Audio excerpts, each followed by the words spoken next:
Welcome to the Cleaning in Motion Show, a podcast interviewing successful cleaning business owners to hear what they're doing that works and what they've tried that's failed, all to help you grow your business. And now, on to the show. So welcome back to the Cleaning in Motion Show, where we dive deep into the heart of commercial cleaning industry and facility managers, exploring the strategies, challenges, and successes that shape this dynamic industry. Today, we're delighted to have a distinguished guest who is not only a leader in maintaining the highest standards in cleaning, but also an entrepreneurial success story in the franchise world. Please welcome Lee Cantres, Regional Director, VP of Brand Compliance at Stratus Building Solutions of Atlanta. Lee's journey in the cleaning industry is a statement to the power of vision, hard work, and right strategies, from establishing a robust business to navigating the complexities of franchise operations. Lee's insights are invaluable for anyone looking to thrive in these competitive sectors. So let's get right into it. Welcome, Lee, to the podcast. Excited to have you here. I love these interviews where we have a guest that it's actually in the trenches, in the field, and has a good pulse of what's happening. So welcome to the show, Lee. Definitely. Thank you for inviting me. Appreciate it. No worries. No, Lee, I would love to, if you don't mind, introducing yourself so our listeners can learn a little bit about you. How did you end up in Stratus? What's your background? Give us an overview, a little bit of who is Lee. Perfect. So I was born in Puerto Rico, and I actually live now here in the Atlanta area in Georgia. Throughout the years, I will always diving in owning businesses. So throughout the year, I own multiple businesses. Typically, I actually ended owning a private security company, which is a service provider industry, just very similar as the commercial cleaning industry. Throughout the years owning that business, I realized that it was very similar to the commercial cleaning industry. So I decided maybe about 10 years ago to kind of swap industry. Sure enough, I ended in the commercial cleaning industry, which I'm very grateful. I wish that I would have done it a lot sooner. So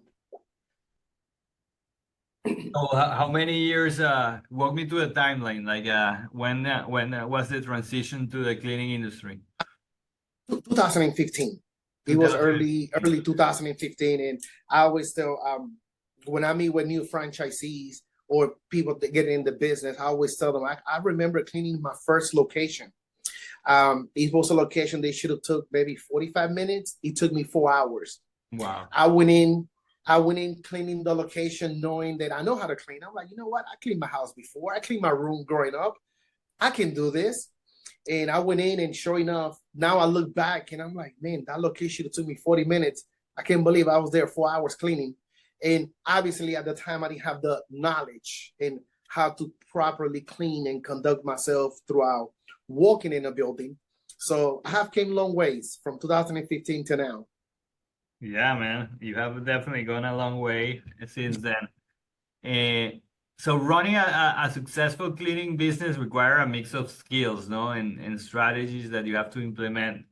You also coach, or have a good pulse in the cleaning industry, because you do not only work for Stratus Atlanta, but correct me if I'm wrong, you also empower new franchisees, which means new business owners in the cleaning industry, Correct. to go out and be successful, no? So in Correct. your experience, opinion, what are the key components of growing a cleaning business in today's world? Communication. I think that besides the cleaning, besides having an eye for what the customers need and listening to the customer, what the customer wants, I think is communication. You have to communicate with your customer. If you can be consistent and be there for your customers, it comes down to customer service. By the end of the day, I think that we all can clean something. Everybody has the basic knowledge of cleaning. But how can you stick the customers to you? How can you be better than your competitors? And I think that customer service, being there for your customers, having that ear for what they need, I think really make a difference in this business. No, I think it's spot on because it's funny. I believe the last 3 or 5 guesses that we had in the podcast that are or business owners or somehow helping operate a commercial cleaning company, they all have pinpoint like exactly that communication is everything in this industry because everybody can learn how to clean or can then sell themselves no as the I'm better cleaner than the other. Like at the end of the day, people they just want to know that you're there, that you're doing their job, that if their needs change, you are aware that they want to build relationships, know that you don't want to work with someone that you don't like or you don't know or you don't know if they're even working or not, no? Even Correct. And correct, yeah, and you don't hear about it. It happens a lot. A lot of the commercial cleaning companies come in, start cleaning the facility, and what happens is they might clean for 6, 7 months. They never hear from the customer, and they figure that everything's going well, but the customer wants to hear from you. So right. in a key position of customer service, the key word is being proactive. How can I be proactive and be in front of the issue and be in front of what the customer needs? I think that just makes a big difference in the industry. Yeah, 100%. It's all about the experience that you provide to your customers, no? And that experience cannot be an amazing experience if there is no communication. Correct. So Lee, the decision to join a franchise versus start an independent business, it's a major topic that we always discuss, no? What are the advantages that you see in the franchising model in this industry? And what are the cons and pros of going independent versus joining or buying a franchise? Typically when I talk about franchises, I'm like, imagine that you and I, we go in a business and we decide to open a burger joint, and we have the best burgers in town, best prices, best food, and everything's going well. However, you have a franchise burger joint open across from your business. Now we are competing because now we have a bigger name across from the street. Yeah, we might have the best prices. Yes, we might have the best food, but how can we compete with the amount of years of marketing that franchise have brought to the table? So every time that I bring that to the table to someone that's coming to our business to look into franchise, they'll realize, I'm like, yeah, you're right. You are purchasing a name, you're purchasing a team, you're purchasing years of experience and knowledge into the table that it has pretty much no number value to it. So going with a franchise-based business, definitely, I think you overcome a lot of issues that already have been cured over the years. So definitely, I think it's a better advantage and a better position. Love it. So Lee, how many franchises would you say that you have worked with, guided, or in one way or another, if you have to put a number in the years of experience that you have? Currently, definitely, I want to say over 150 to 200 franchises that I have dealt with in different ways. So I want all the listeners to be aware because, again, Lee has to coach and deal and help succeed 200 business owners, no, and probably in the past were more. If you put it all together, it's more than 200. Where he has seen, I believe, almost everything, no. So again, this is a person that coached 200 commercial cleaning business owners. So definitely, I just want to give you a thumbs up and create the awareness, no, of how difficult is that and why they should listen to the advice that you have to say. So in your experience, no, being exposed to so many personalities, I guess, what do you think it makes a cleaning business owner successful when others fail? I think in general, we'll go back to the communication. I have had great franchises. They have been one of the best cleaners ever, but it have happened that they have not communicated with the customer and have lost accounts. And I have some cleaners that They are okay cleaning. They're not the best cleaning, but the fact they communicate with the customer in the monthly basis and they keep a connection with the customer, now they're not only a customer, now they're more of a friend to that customer. I have seen that those franchisees have retained their cleaners, their employees actually, and their clients a lot longer than any other. So definitely, I think customer service and being proactive definitely will retain your customers. Amazing. So going back to the question, is there something in the I guess personality traits that you spot that you can say this guy, you know, before he starts that he's not gonna succeed for whatever reason versus the one. For example, one of the things that I see a lot in this world is that when people buy a franchise, they don't have the right mindset. They still come with the mindset of an employee, no, versus maybe an employer.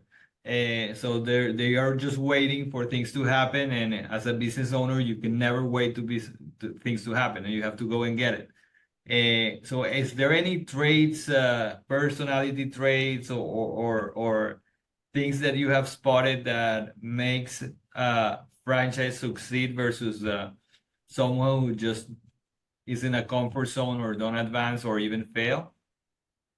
So typically, an advantage that we have here in Stratus in Atlanta, we have a 2-week training process. Anytime that we bring a franchisee after they sign for them coming on board and join Stratus Building Solutions, we have a 2-week process training. And during that 2 week, I really get to see who they are, meaning we'll train them in customer service, how to deal with the customers, how to communicate, who Stratus is, how to deal with our equipment. And throughout the 2-week process, typically, I can tell who's going to succeed and who's not, typically in how they engage in the training, if they're asking questions, what type of questions are they asking, you know, how they communicating, how they answering their quizzes, because we have quizzes for each module. So typically, by the end of the 2 weeks, I'm sure I can tell who's going to succeed in the business, who's going to struggle.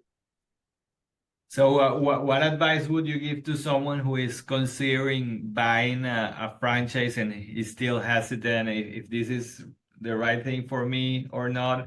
Or should I go independent, or should I go even to another completely industry? What is that advice that hopefully will push people to jump into this industry, but also push away the ones that are not a good fit?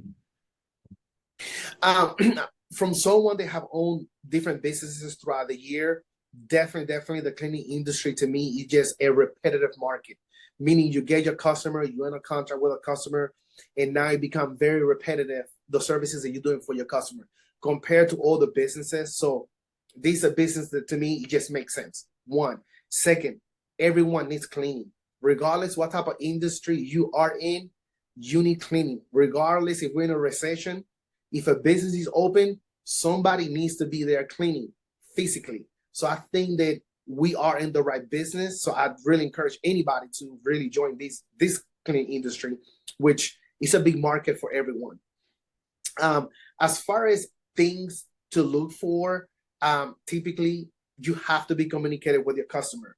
You want to be upfront with your customer. You want to be different from others. So typically to me, that's a big key. Is this a business that someone can buy and hire a team and let the team do the cleaning and they oversee it, or would you recommend getting your hands dirty at first? Hands dirty. You have to get your hands dirty at first. We currently have one of our current franchises in Atlanta, and I always bring his story up, very unique.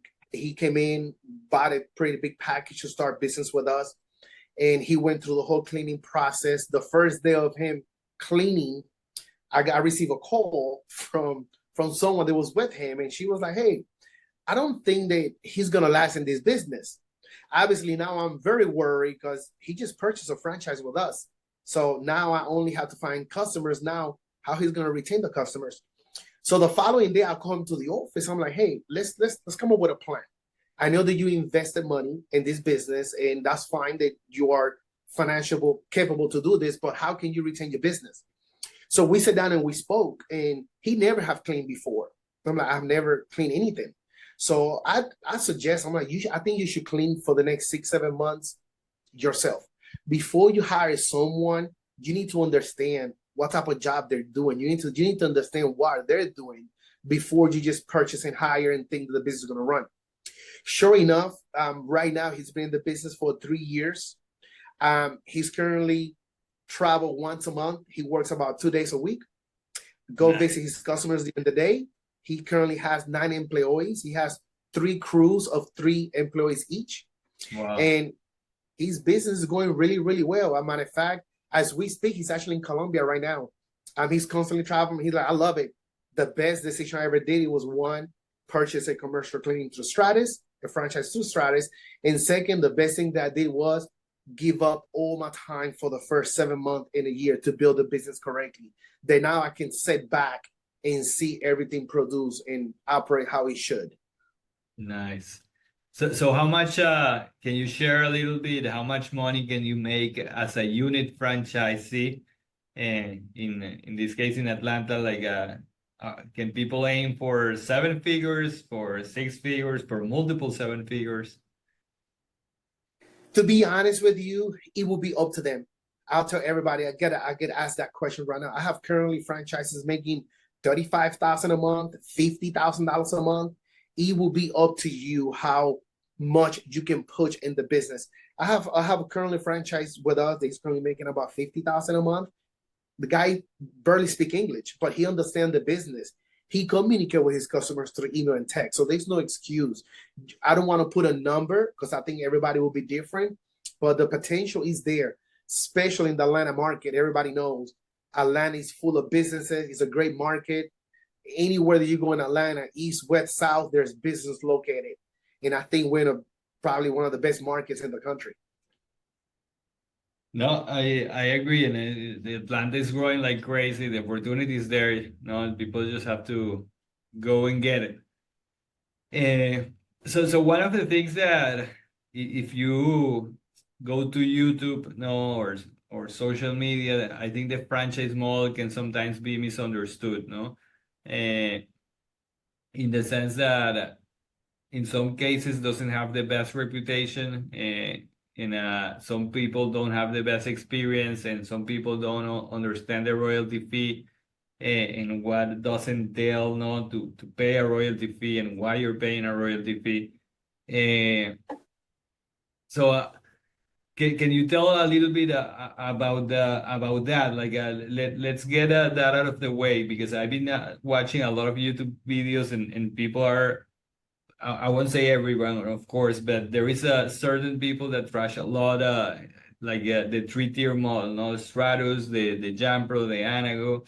And on the other side, when we talk to facility managers, it seems like some facility managers are scared to hire a company that doesn't have employees, which is crazy, because the one who would be doing the cleaning is the business owner, which is more powerful. Correct. So I just want to put all these stigmas and misunderstanding of the industry on the side. So if you can address it and talk a little bit about that. Perfect. So fee it comes from any business. I mean, I have a lot of people that come in and they're like, okay, so you guys have certain fees they apply. And they ask me, okay, so it'll be cheaper for me to go by myself. I'm like, okay, do you need to go create a proposal? You need to go and create a logo. You need to get your logo trademark. Now you need to do marketing. Marketing is something that you don't market 1 month and you get customers the following. Marketing is something that you have to pour time, money, skills from month to month for you to be able to retain and potential have someone that might be inquiring about cleaning. Then it becomes a part that you have to create a contract. You have to create proposals. You have to go there and quote it. All that takes time, takes money, takes knowledge. By you doing this on your own and starting your own business by yourself, you're only a one-person man. So by buying a franchise, you're already purchasing to this. You're purchasing to the trademark already. You're purchasing to the name. You're purchasing to the marketing, into the contract, into the knowledge. So now you can only focus on operations. So the amount that you're paying in maybe fees or whatever is a small portion just for you to maintain the business and focus just in operations. Imagine that you have 20 customers or 30 and you now invoicing, collecting, calling them, collecting money, following. It takes a lot. Owning a franchise, you already have all this coming with your part of the team. So definitely you just have more advantages. Sometimes we do run into customers that they don't want franchise customers. And they were like, hey, we prefer to have a owner, they have employees instead of hiring a franchise. And it happens from time to time. The advantage on that end is that we have hands-on in multiple companies where you can hire one. Here you're hiring maybe 100 or 80 commercial cleaning companies all at once, that we can really have access to training, equipment, and knowledge of a specific building. If there's an issue, typically the franchise can change staff, or if the franchise doesn't have the potential of changing staff, we can bring a different franchise to service the facility without that particular client going out there and looking for, okay, I had to hire another commercial cleaning company. Here we have the options and be able to assist and accommodate just about anybody. Yeah, so it's the support, no, that support. If you break it down, it's a lot, no. It's in sales, it's in marketing, it's in operations, it's so that's why I guess anyone can start a cleaning company, no. If you go with the franchise route, it's ways, I would say, easier, no, with a grain of salt, because nothing is easy, but definitely having the support and having someone that you can grab the phone and call and guide you will get you ahead of many others, no? Definitely. One of the things that I have noticed, and I'm very proud because I'm originally from Venezuela, so I am Latino, is that the Hispanic community has shown a remarkable entrepreneurial spirit across various industries, but in this one specifically, it seems like we are very strong, no? And in markets that you wouldn't expect that the Hispanic community is there, you will find them there, no? From Ohio to Kansas to, in this case, Atlanta. Have you observed this trend within your franchise network? And what do you think contributes to this success in the Hispanic community? Why do you think they are such a good hard workers, and I would even say that somehow dominate this industry? I'm gonna be honest with you. We have in Atlanta, we have a very mixed market. Obviously, we are very proud of. We have franchises from all over Hispanic countries, all the way from Mexico, all the way from Dominican Republic, Cuban, Puerto Rico.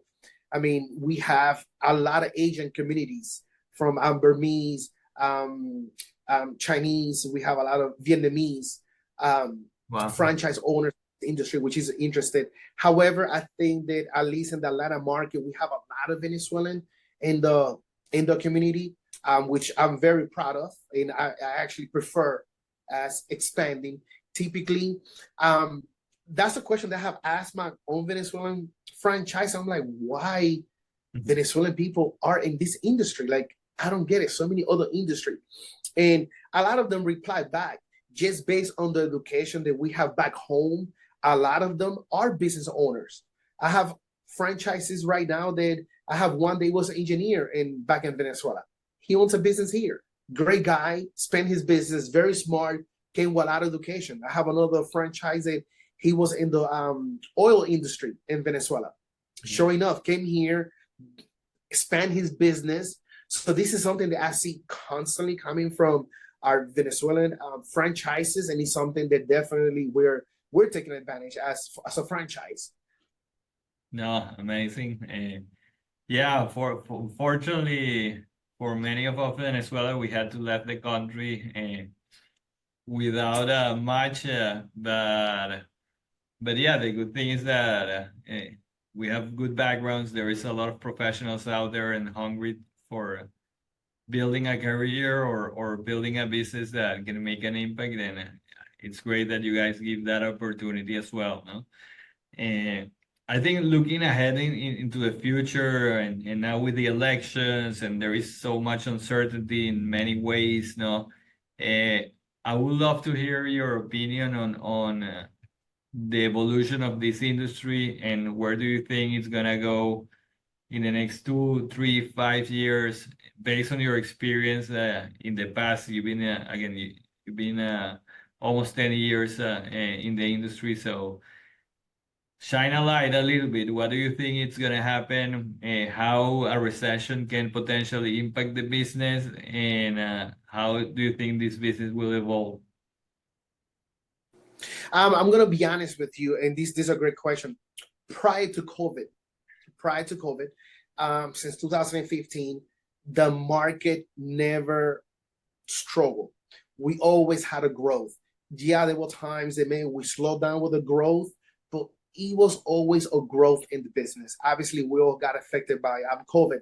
So when 2020 hit, I was worried. A lot of the businesses were closing. I was receiving emails, phone, and text at the same time.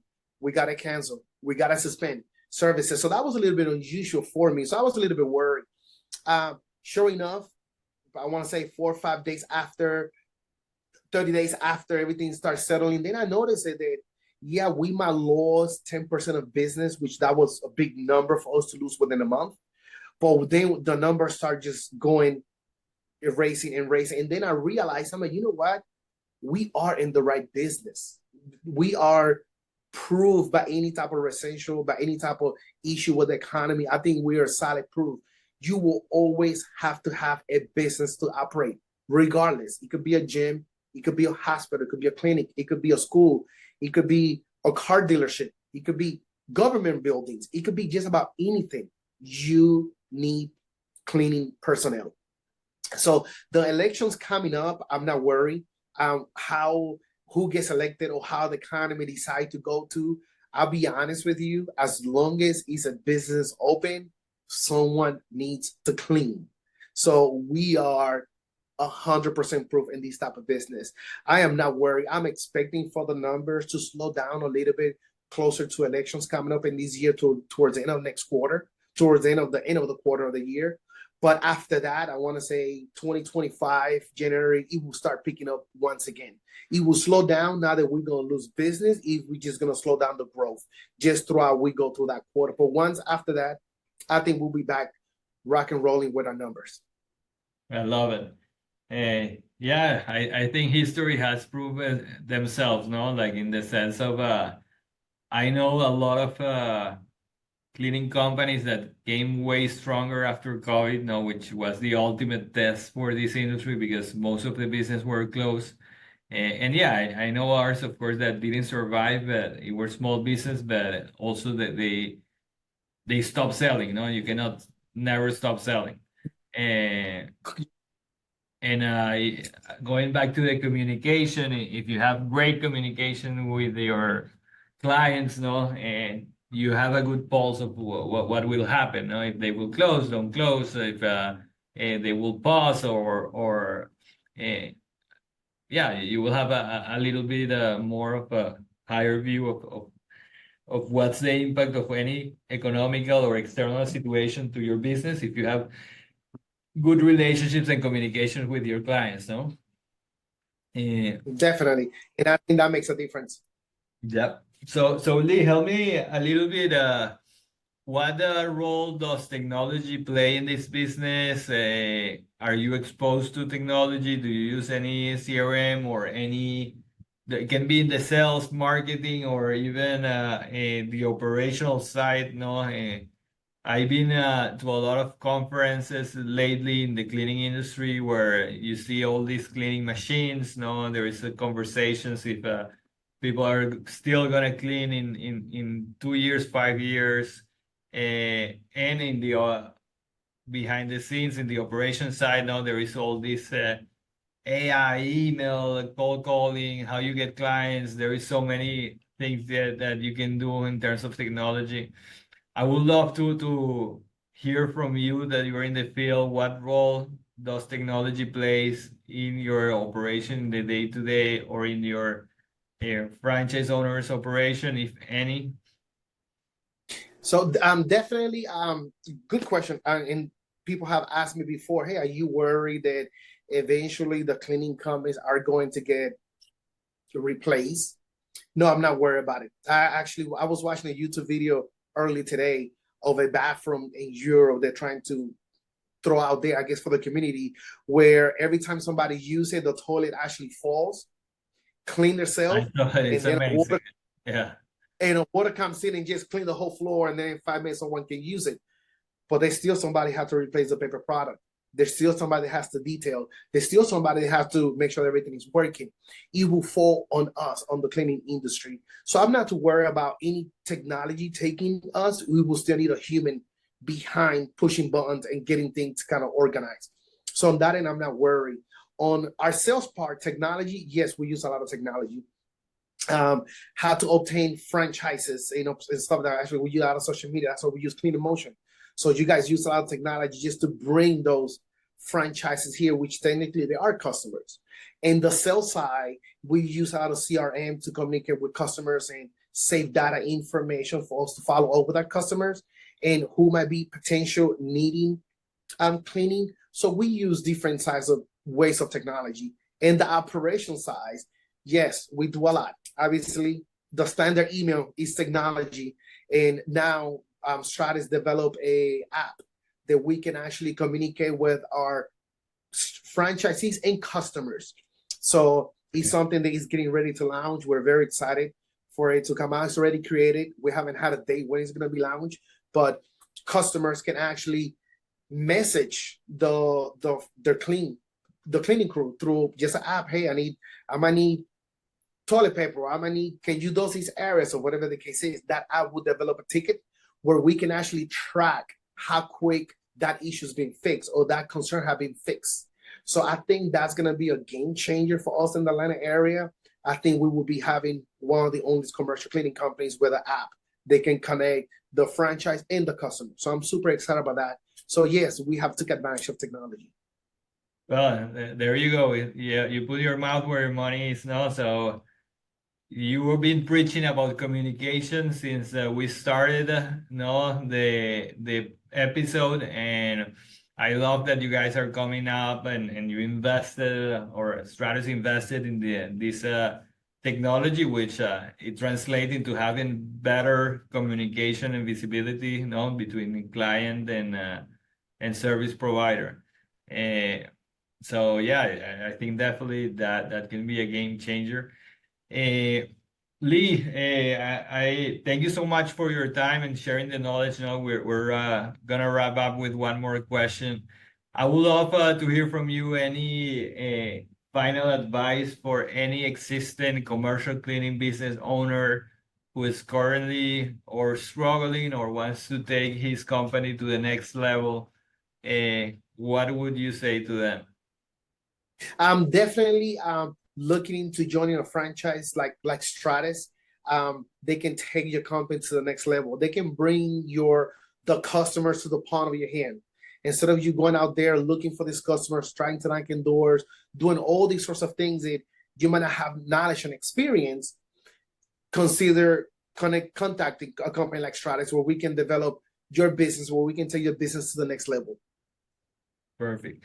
So Lee, for anyone who is considering in the Atlanta marketing, venturing into the franchise world, how they can find you, how they can reach out, can they ask for you personally to hear about what is the cleaning industry about? Definitely, they can go to stratusofatlanta.com and reach out to us, or they can call me directly, which I get that a lot of people call me or text me, and they can contact me at 770-369-0995, and I'll be able to see that one personally and kind of guide them through and what services do we provide for commercial cleaning companies. Perfect.